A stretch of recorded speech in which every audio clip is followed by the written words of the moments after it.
എല്ലാ സ്റ്റോക്ക് ട്രേഡേഴ്സും കണ്ടിരിക്കേണ്ട 5 must watch മൂവീസും web സീരീസും. ചില ഫിലിംസ് നമ്മളെ പിടിച്ചിരുത്തും, ഒരുപാട് ഇൻഫ്ലുവൻസ് ചെയ്യും. സ്റ്റോക്ക് ട്രേഡിങ്ങിനെ ബേസ് ചെയ്തിട്ടുള്ള അങ്ങനത്തെ 5 ബ്രില്യൻ മൂവീസും വെബ് സീരീസും ഉണ്ട്. Scam 1992, the Harshad Mehta story. India കണ്ട ഏറ്റവും വലിയ സ്റ്റോക്ക് മാർക്കറ്റ് സ്കാമുകളിൽ ഒന്നായിരുന്നു ഹർഷദ് മെഹ്തയുടേത്. ചരിത്രത്തിൽ ആദ്യമായി ഒരു ഫിനാൻഷ്യൽ ക്രൈം അന്വേഷിക്കാൻ CBI ഫോഴ്സ്ഡ് ആയ ഒരു കഥയാണ് ഈ വെബ് സീരീസ് പറയുന്നത്. മാർജിൻ കോൾ 2008 ഫിനാൻഷ്യൽ ക്രൈസിസിന്റെ സമയത്ത് വാൾ സ്ട്രീറ്റിലെ ഒരു ഇൻവെസ്റ്റ്മെന്റ് ബാങ്കിൽ ചില കാര്യങ്ങൾ സംഭവിക്കുന്നു. 24 മണിക്കൂറിനിടെ നടക്കുന്ന ആ കാര്യങ്ങളാണ് ഈ അമേരിക്കൻ മൂവിയിൽ കാണിക്കുന്നത്. Rock trader.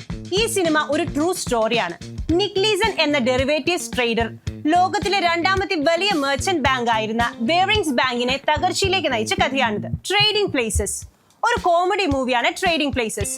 ഒരു സ്ട്രീറ്റ് ആർട്ടിസ്റ്റും ഒരു സ്റ്റോക്ക് മാർക്കറ്റ് ഇൻവെസ്റ്ററും തമ്മിൽ നടക്കുന്ന റോൾ റിവേഴ്സലിന്റെ രസകരമായ കഥയാണ് ഈ സിനിമ പറയുന്നത്. The wolf of Wall Street. ഈ ലിസ്റ്റിൽ നമ്പർ 1 പൊസിഷനിൽ നിൽക്കുന്ന മൂവി ജോർദൻ ബെൽഫർഡ് എന്നയാളുടെ ലൈഫിൽ ശരിക്കും നടന്ന ഒരു കഥയാണ്. പണക്കാരനായ സ്റ്റോക്ക് ബ്രോക്കറിൽ നിന്നും ക്രൈമിലേക്കും കറപ്ഷനിലേക്കും തിരിയുന്ന ബെൽഫോർഡിന്റെ കഥയാണ് ഈ സിനിമയിൽ കാണിക്കുന്നത്. സ്റ്റോക്ക് ട്രേഡിംഗുമായി ബന്ധപ്പെട്ട് നിങ്ങൾക്ക് ഇഷ്ടപ്പെട്ട മറ്റേതെങ്കിലും മൂവിയോ വെബ് സീരീസോ ഉണ്ടോ? താഴെ കമന്റ് ചെയ്യും.